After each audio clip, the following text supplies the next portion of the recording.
أعوذ بالله من الشيطان الرجيم بسم الله الرحمن الرحيم وإما نرينك بعض الذي نعدهم أو نتوفينك فإنما عليك البلاغ وعلينا الحساب أولم يروا أنا نأتي الأرض ننقصها من أطرافها والله يحكم لا موقب لحكمه وهو سريع الحساب وقد مكر الذين من قبلهم فلله المكر جميعا يعلم ما تكسب كل نفس وسيعلم الكفار لمن عقبى الدار ويقول الذين كفروا لست مرسلا قل كفى بالله شهيدا بيني وبينكم ومن عنده علم الكتاب صدق الله العظيم وصدق رسوله النبي الكريم ونحن على ذلك من الشاهدين والشاكرين. یہ سورہ الرعد 13ویں سورت 13ویں پارے میں اس کے چھٹے رکوع کی جو آخری رکوع ہے 4 آیتیں ہیں جو آخری آیات ہیں 40 41 42 43. ان آیات کریمہ کا ترجمہ اس طریقے سے کیا گیا ہے اور اے نبی صلی اللہ علیہ وسلم جس برے انجام کی دھمکی ہم ان لوگوں کو دے رہے ہیں اس کا کوئی حصہ خواہ ہم تمہارے جیتے جی دکھا دیں یا اس کے ظہور میں آنے سے پہلے ہم تمہیں اٹھا لیں. بہرحال تمہارا کام صرف پیغام پہنچا دینا ہے اور حساب لینا ہمارا کام ہے. کیا یہ لوگ دیکھتے نہیں ہیں کہ ہم اس سرزمین پر چلے آ رہے ہیں اور اس کا دائرہ ہر طرف سے تنگ کرتے چلے آتے ہیں. اللہ حکومت کر رہا ہے, کوئی اس کے فیصلوں پر نظر ثانی کرنے والا نہیں ہے اور اسے حساب لیتے کچھ دیر نہیں لگتی. ان سے پہلے جو لوگ گزرے ہیں وہ بھی بڑی بڑی چالیں چل چکے ہیں مگر اصل فیصلہ کن چال تو پوری کی پوری اللہ ہی کے ہاتھ میں ہے. وہ جانتا ہے کہ کون کیا کچھ کمائی کر رہا ہے اور ان قریب یہ منکرین حق دیکھ لیں گے کہ یہ انجام کس کا بخیر ہوتا ہے. یہ منکرین کہتے ہیں کہ تم خدا کے بھیجے ہوئے نہیں ہو. کہو میرے اور تمہارے درمیان اللہ کی گواہی کافی ہے اور پھر اس شخص کی گواہی جو کتاب آسمانی کا علم رکھتا ہے.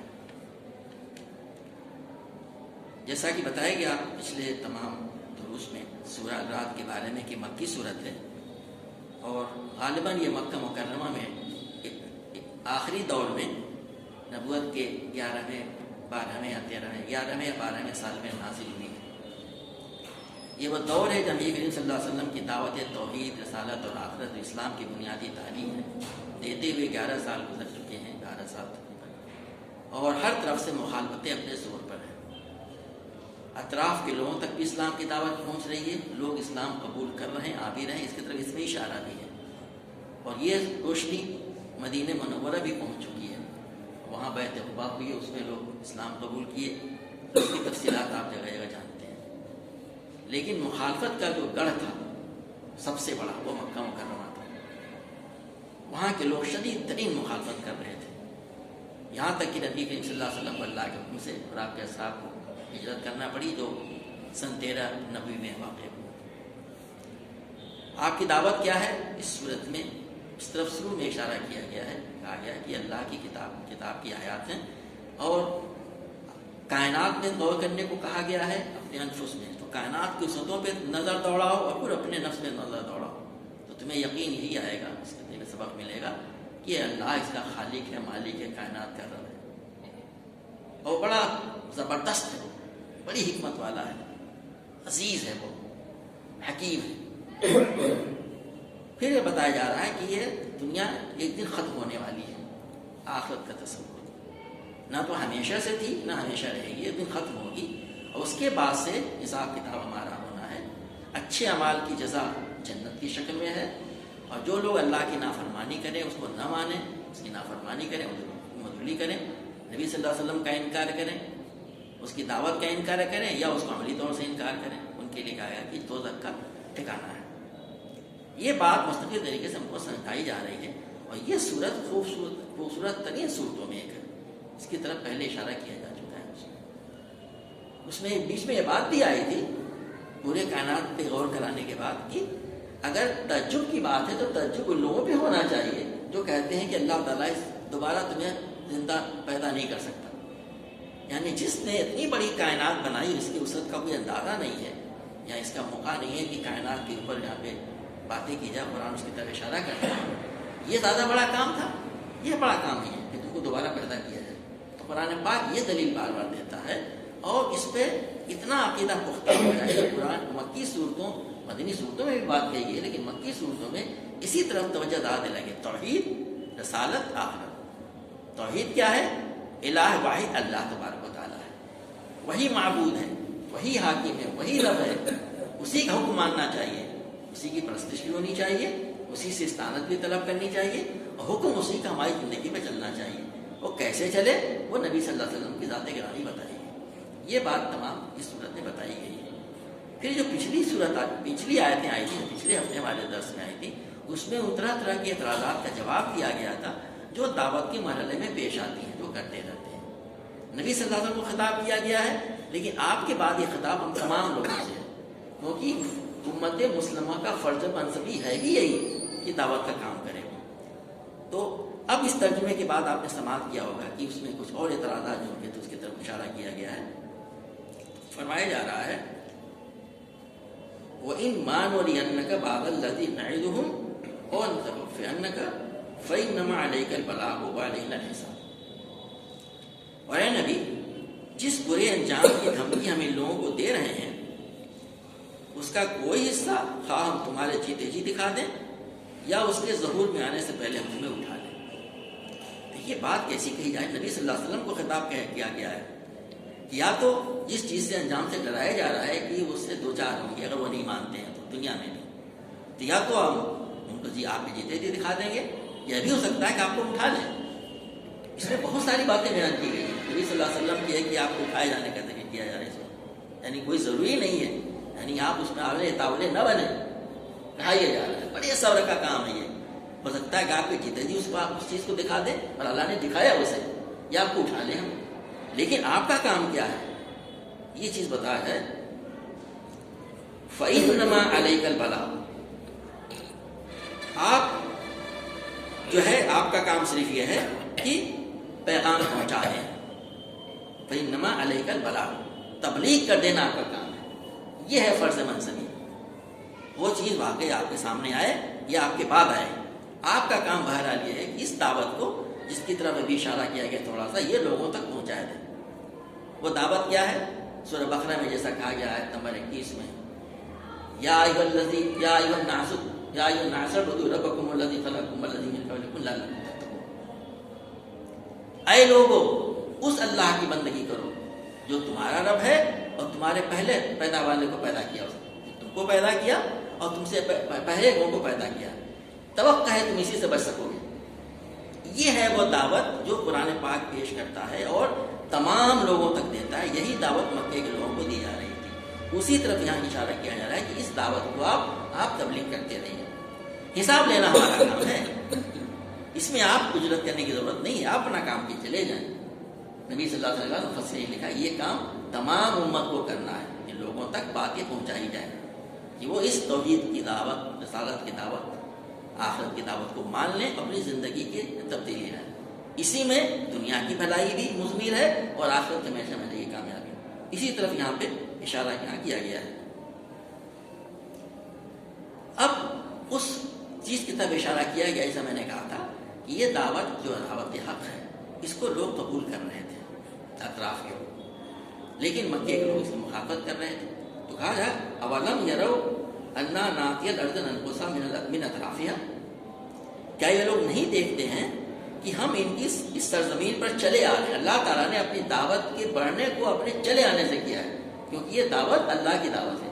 اللہ کا ہے کہ ہم چلے آ رہے ہیں, یہ دعوت پھیل رہی ہے, وہ دائرہ ان کا سکڑتا چلا جا رہا ہے. مدینے کے لوگ قبول کر رہے ہیں اور عنقریب یہاں بھی وہ غلبہ حاصل ہوگا جو آپ نے جانتے ہیں کہ ہجرت کے 8ویں سال فتح مکہ کے موقع پہ ہوا.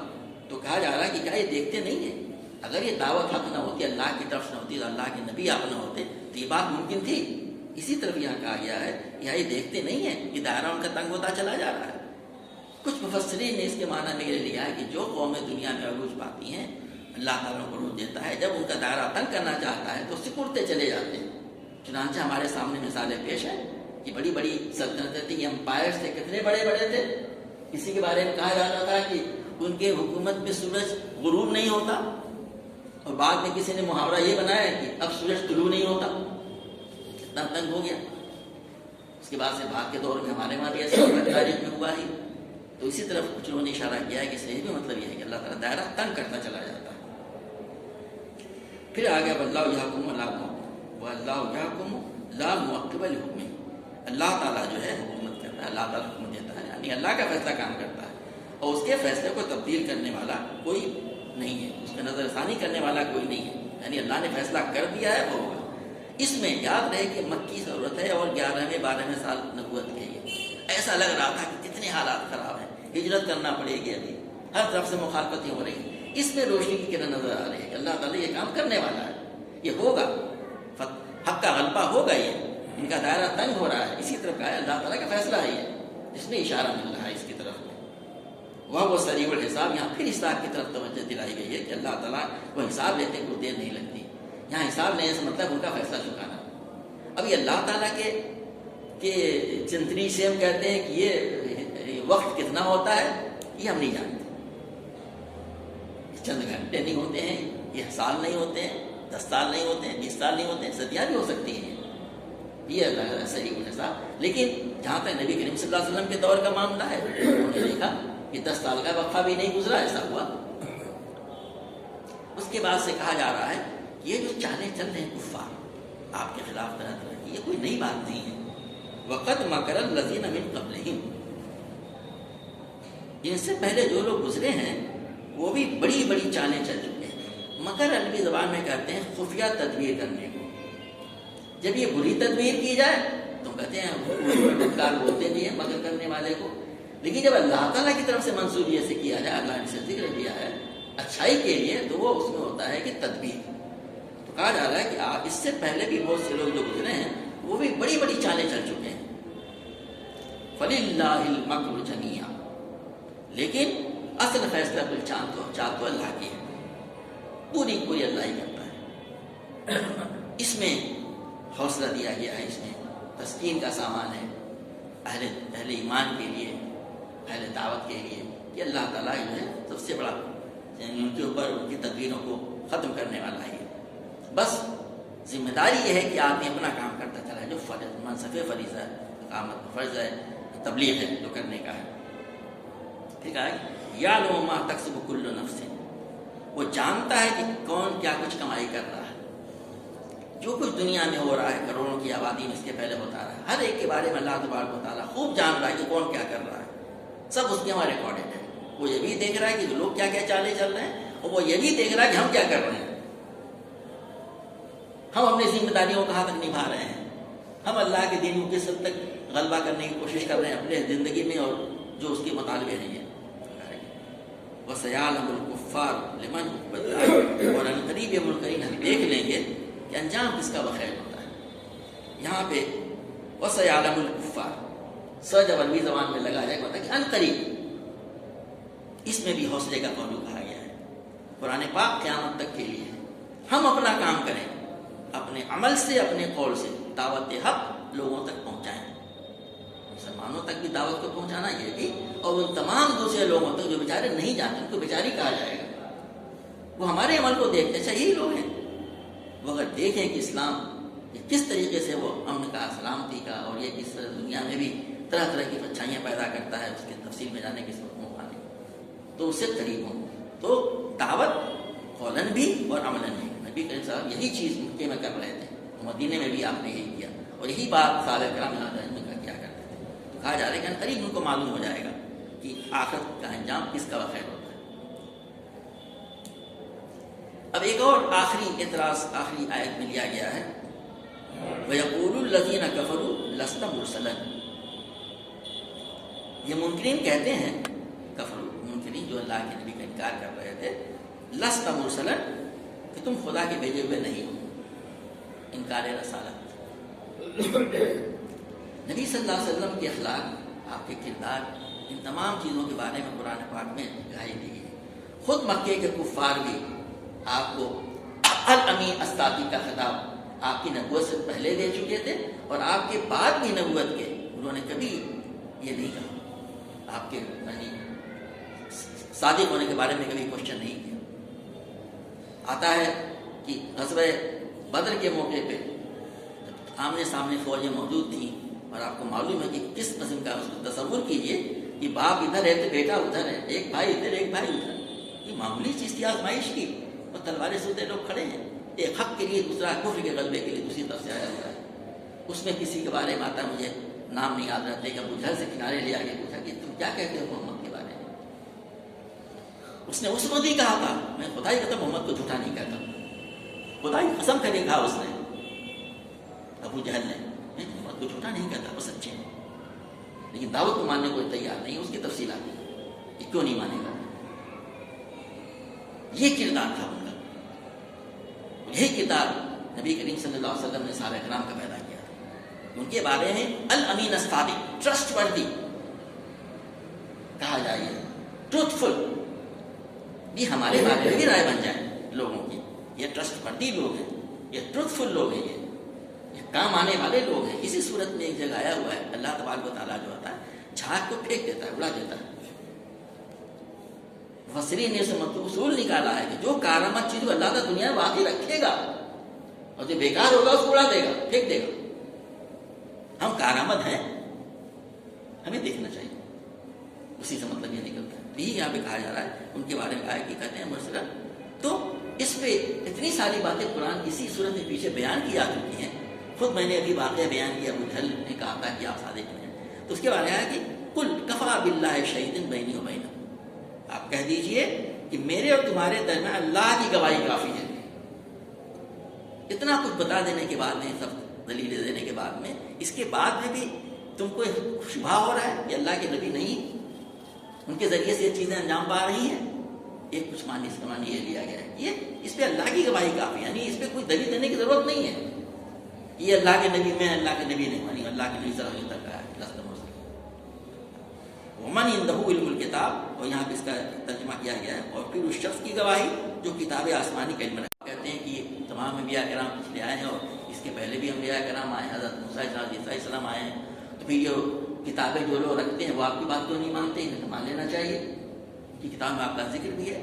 اس کا جواب یہ دیا گیا کہ اس میں بھی جو لوگ ہیں جو صحیح معنوں میں کتاب کے علم رکھتے ہیں وہ اس سے خوش ہیں، مانتے ہیں اس کو، جانتے ہیں کہ اس میں یہ اہل یہود میں سے بھی اور نصارہ میں سے بھی لوگ ایمان لائے.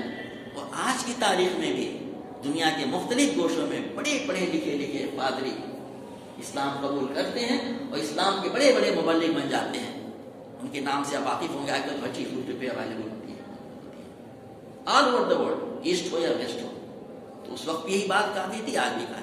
تو اس کے بارے میں کہا جا رہا ہے کہ اس مطلب ہے کہ وہ لوگ جو علم کتاب کا علم رکھتے ہیں ان سے پوچھ لو، وہ جانتے ہیں یہ بات کو. اور کچھ نے اس کے معنی یہ لیا ہے کہ اللہ نے مطلب یہ لیا ہے کہ وہ من عنده علم الکتاب، اور وہ جس کے پاس کتاب علم ہے، یعنی وہ اللہ تعالیٰ کی اس کو کیا ہے، اللہ تعالیٰ کے پاس تمام علم ہے کہ وہ خوب جانتا ہے اس چیز کو. تو انہوں نے اس کو کس طرح سے جوڑا ہے؟ اس صورت کا آغاز ہوا تھا نبی صلی اللہ علیہ وسلم کی رسالت کے اس بات سے، اور یہاں پہ وہ اس کا انکار کر رہے ہیں. گویا کہ اس بات سے ان کے انکار کو جوڑ کر کے جواب دے دیا. اب اس میں کسی اور چیز کہنے کی ضرورت نہیں ہے. میرے بزرگوں دوستو، قرآن کی دعوت اس طریقے سے جاتی ہے کہ اللہ تعالیٰ قرآن کے ذریعے سے بتاتا ہے لوگوں کو، آسمان کائنات پہ غور کرنے کی دعوت دیتا ہے، اپنے انفس پہ غور کرنے کی دعوت دیتا ہے، زمین پہ غور کرنے کی دعوت دیتا ہے. پھر یہ توجہ دلاتا ہے کہ دیکھو تمام چیزیں اپنے آپ نہیں پیدا ہو گئی، اللہ نے پیدا کیا، وہی خالق ہے، وہی مالک ہے، وہی رب ہے. اور یہ ہم سب جانتے ہیں اس بات کو بھی کہ نہ تو ہمیشہ سے دین ہمیشہ رہے گی، یہ دن ختم ہونے والی ہے. تو آخرت میں ہمارا حساب کتاب ہونا ہے. تو آخرت کی فکر، جواب دہی کا احساس، سینس آف اکاؤنٹیبلٹی ہمارے اندر پیدا ہو.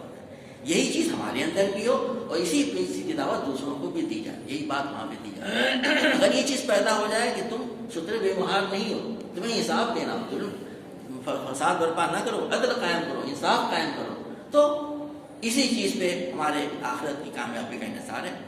اللہ تبارک و تعالیٰ ہم سب لوگوں کو قرآن پاک کو اس صحیح معنوں میں پڑھنے کی، اس کو سمجھنے کی، اس پر عمل کرنے کی، اور اس دعوت کو جس کے ہمیں جو فرض منصبی ہمارا ہے اس پر دوسروں کو پہنچانے کی توفیق عطا فرمائے۔ ربنا آتنا فی الدنیا حسنہ ربنا لا تزغ قلوبنا بعد إذ هديتنا وهب لنا اللهم إنا نسألك رضاك والجنة وإنا نعوذ بك من سخطك والنار اللهم حبب الإيمان وزينه في قلوبنا وكره الكفر والفسوق والعصيان اللهم من الراشدين وصلى الله تعالى على سيدنا محمد وعلى آله وصحبه وذريته وتابعين أجمعين